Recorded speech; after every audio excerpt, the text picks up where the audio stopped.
21 lives were lost 10 years ago today when a storm with tornadoes, huge hail, wind, and deadly flooding moved across the OKC metro. In many ways, it was unprecedented. And new at 10 o'clock, field meteorologist Michael Armstrong is looking back at the human toll of this storm.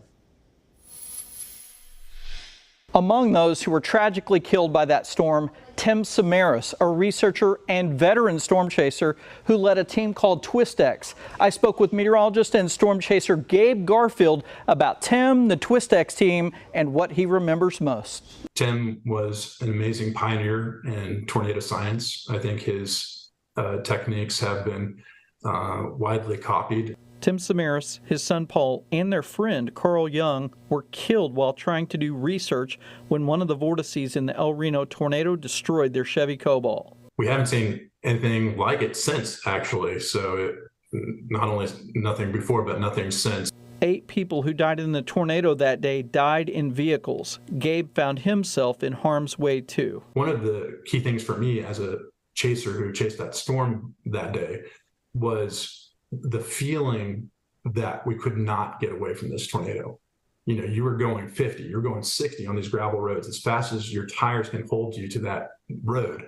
He barely got out of the path right as the tornado turned. It turned to the north and rather quickly. And that's unfortunately the place where TwistX found themselves, was north of the tornado when that turn was made. Part of the TwistX mission was to drop instruments in front of tornadoes. What they were trying to do, which was a scientific mission, was to get in front of tornadoes. And that part of their mission was inherently extremely dangerous. And no matter how much experience you have, you can know 99% of storm behavior, but that 1% of storm behavior can kill you. They took on that danger to help people get better warning. They were good people.